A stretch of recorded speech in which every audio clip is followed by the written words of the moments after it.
ಎಲ್ರಿಗೂ ನಮಸ್ಕಾರ. ನನ್ನ ಆತ್ಮಗುರುಗಳಾದ ಬ್ರಹ್ಮರ್ಷಿ ಸುಭಾಷ್ ಪತ್ರಿ ಸರ್ಗೆ ಕೃತಜ್ಞತಾ ಪೂರ್ವಕವಾಗಿ ವಂದಿಸ್ತಾ, ನನ್ನ ತಂದೆ ತಾಯಿಯರಿಗೆ ಗೌರವ ಪೂರ್ವಕವಾಗಿ ವಂದಿಸ್ತಾ, ಇದೇ ಜೂನ್ 14ನೇ ತಾರೀಕು ಭಾನುವಾರ 18 ವರ್ಷ ಮೇಲ್ಪಟ್ಟವ್ರಿಗೆ ಒಂದು ದಿನದ ಟೆಲಿಪತಿ ಶಿಬಿರವನ್ನ ಆಯೋಜಿಸಿದೆ. ಟೆಲಿಪತಿ ಅಂದ್ರೇನು, ಯಾಕೆ ಈ ಟೆಲಿಪತಿನ ಕಲಿಬೇಕು, ಅದರ ಅವಶ್ಯಕತೆ ಯಾಕೆ ಬಂದಿದೆ, ಈ ಒಂದು ದಿನದ ಟೆಲಿಪತಿ ಶಿಬಿರದಲ್ಲಿ ನಾವು ಏನ್ ಕಲಿತೀವಿ, ದಿನನಿತ್ಯ ಜೀವನದಲ್ಲಿ ನಮ್ಗೆ ಯಾವ ರೀತಿಯಲ್ಲಿ ಸಹಾಯ ಆಗುತ್ತೆ ಅನ್ನೋದ್ರ ಬಗ್ಗೆ ಸಂಕ್ಷಿಪ್ತವಾಗಿ ತಿಳ್ಸಕ್ಕೆ ಇಷ್ಟಪಡ್ತೀನಿ. ಈ ಟೆಲಿ ಅನ್ನೋ ಪದ ನಮ್ಗೇನು ಹೊಸದಲ್ಲ. ಟೆಲಿಗ್ರಾಮ್, ಟೆಲಿಫೋನ್, ಟೆಲಿಸ್ಕೋಪ್ ಇತ್ಯಾದಿ ಕೇಳಿದೀವಿ.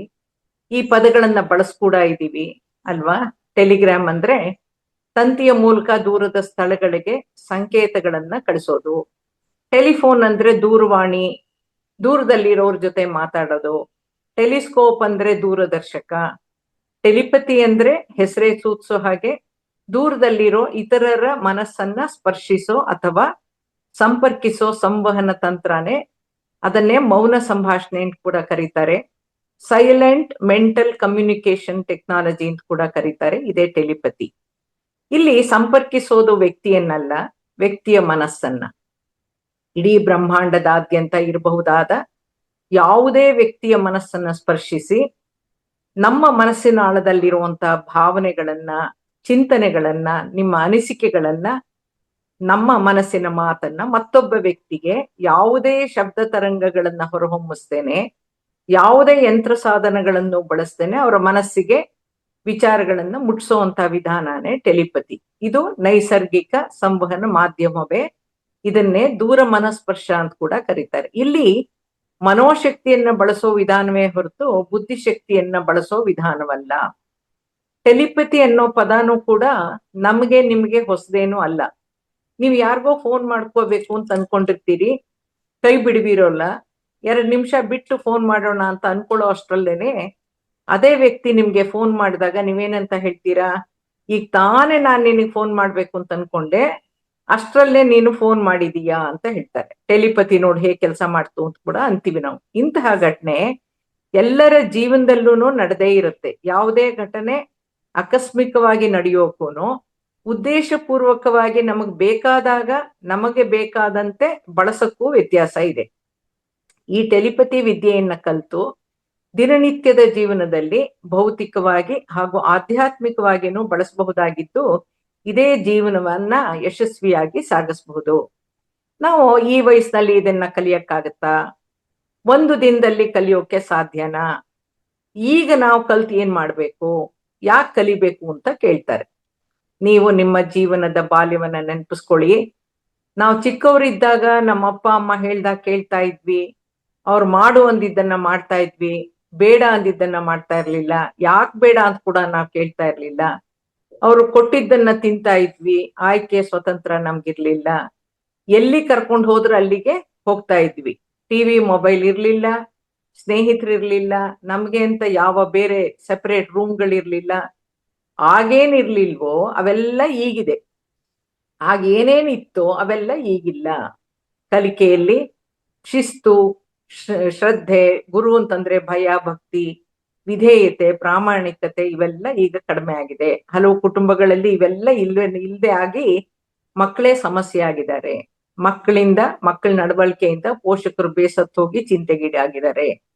ಏನ್ ಸಮಸ್ಯೆಗಳು ಅನುಭವಿಸ್ತಾ ಇದ್ದಾರೆ? ಮಕ್ಕಳು ಹೋಮ್ವರ್ಕ್ ಮಾಡಲ್ಲ, ಮಾಡ್ಸೋದೇ ಕಷ್ಟ, ಬರವಣಿಗೆಲಿ ಇಂಟ್ರೆಸ್ಟೇ ಇಲ್ಲ, ಓದಲ್ಲ ಆಸಕ್ತಿ ಇಲ್ಲ, ಹೇಳಿದ ಮಾತು ಕೇಳಲ್ಲ, ಮನೆ ತಿಂಡಿ ಊಟ ಇಷ್ಟ ಇಲ್ಲ, ಜಂಕ್ ಫುಡ್ ಇಷ್ಟ, ಬೆಳಗ್ಗೆ ಬೇಗ ಏಳಲ್ಲ, ಸ್ನಾನ ಮಾಡಲ್ಲ, ಶಾಲಾ ಕಾಲೇಜ್ಗೆ ಹೋಗಲ್ಲ, ಯಾವಾಗ್ಲೂ ಮೊಬೈಲ್ ನೋಡ್ತಾ ಇರ್ತಾರೆ, ಓದಲ್ಲ. ರಾತ್ರಿ 2 ಗಂಟೆ ಆದ್ರೂ ಅವನ್ ರೂಮಲ್ಲಿ ಲೈಟ್ ಇರುತ್ತೆ, ಓದ್ತಿದ್ದೆ ಅಂತಾನೆ, ಆದ್ರೆ ಎಲ್ಲಾ ಸಬ್ಜೆಕ್ಟ್ ಅಲ್ಲೂ ಫೇಲ್ ಆಗ್ತಾ ಇದ್ದಾನೆ, ಹಿಂದಿನ ವಿಷಯಗಳನ್ನ ಉಳಿಸ್ಕೊತಾ ಇದ್ದಾನೆ. ಇನ್ನು ಮಗಳು ಯಾರ ಜೊತೆನ ಓಡಾಡ್ತಿದ್ದಾಳೆ ಅಂತ ಕೂಡ ಅಂತಾರೆ. ನಮ್ಮ ಹತ್ರ ಡಿಸ್ಕಷನ್ಗೆ ಬರ್ತಾರೆ, ಫೋನ್ ಮಾಡ್ತಾರೆ. ಇಷ್ಟಕ್ಕೆಲ್ಲ ತಲೆ ಕೊಡ್ಬೇಕಾಗಿದ್ದವ್ರು ಯಾರು? ಹೆಚ್ಚಿನ ಮನೆಗಳಲ್ಲಿ ತಾಯಿನೇ. ತಲೆ ಕೆಡಿಸ್ಕೊಳ್ಳೋ ತಂದೆಯರು ಕಡಿಮೆ ಇರ್ತಾರೆ. ಇನ್ನು ಎಷ್ಟೋ ಮನೆಗಳಲ್ಲಿ ಮನೆಯ ಯಜಮಾನನ ಸಮಸ್ಯೆಗಳು, ಕೋಪ ತಾಪಗಳು, ಬೇಜವಾಬ್ದಾರಿತನ, ಕೆಟ್ಟ ಚಟಗಳು, ದುರಭ್ಯಾಸಗಳು, ಅನೈತಿಕ ವ್ಯವಹಾರಗಳು, ಮನೆಯಾಕೆಯ ಹೆಣ್ಣು ಮಕ್ಕಳ ಹಠ ಸ್ವಭಾವ ತಡೆಯೋಕ್ಕೆ ಆಗ್ತಾ ಇರಲ್ಲ.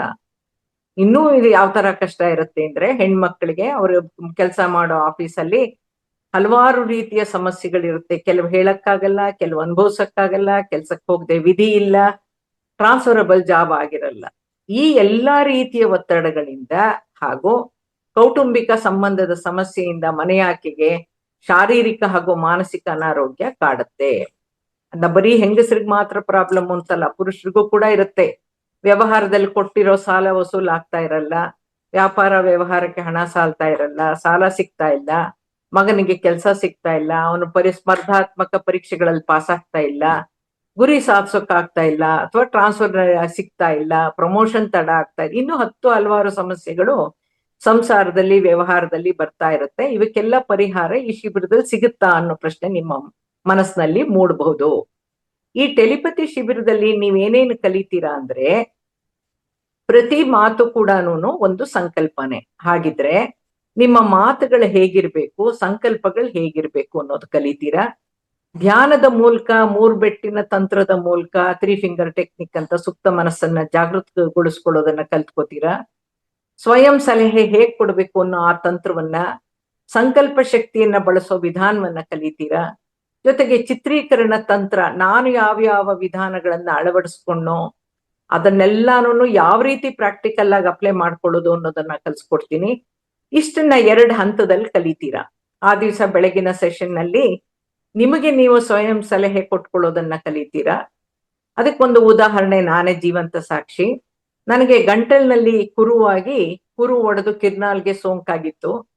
ತುಂಬಾ ಜ್ವರ ಇದ್ದಿದ್ರಿಂದ ಆಪರೇಷನ್ ಮಾಡಕ್ಕಾಗಲ್ಲ ಅಂತ ENT ಸರ್ಜನ್ ಹೇಳಿದ್ರು. ಆಮೇಲೆ 2 ದಿನ ಬಿಟ್ಟು ಆಪರೇಷನ್ಗೆ ಹೋಗೋ ಹೊತ್ತಿಗೆ ಕಿರ್ನಾಲ್ಗೆ ಇನ್ಫೆಕ್ಷನ್ ಆಗ್ಬಿಟ್ಟಿತ್ತು. ಸೊ ಕಿರ್ನಾಲ್ಗೆ ಆಪರೇಷನ್ ಮಾಡ್ಬೇಕಾಗಿ ಬಂದಾಗ ಕಿರ್ನಾಲ್ಗೆನು ಸ್ವಲ್ಪ ತೆಗಿಬೇಕಾಗಿ ಬಂದು, ಆಪರೇಷನ್ ನಂತರ ನನಗೆ ಧ್ವನಿನೇ ಇಲ್ದೇ ಇರೋ ಹಂಗಾಗೋಯ್ತು. 3 ತಿಂಗಳ ಕಾಲ ಪ್ರತಿದಿನ ಸುಪ್ತ ಮನಸ್ಸಿನ ಮೂಲಕ ಸ್ವಯಂ ಸಲಹೆ ಮತ್ತು ಚಿತ್ರೀಕರಣ ತಂತ್ರದಿಂದ ನನ್ನ ಧ್ವನಿ ವಾಪಸ್ಸು ಮಾತಾಡೋಷ್ಟು ಬಂತು. ಆಗ್ಲೂ ಕೂಡ ಪ್ರತಿದಿನ ಧ್ಯಾನ ಮಾಡ್ತಾ ಇದ್ದೆ, ಧ್ಯಾನದ ಜೊತೆಗೆ ಇವೆಲ್ಲ ಮಾಡ್ತಾ ಇದ್ದೆ.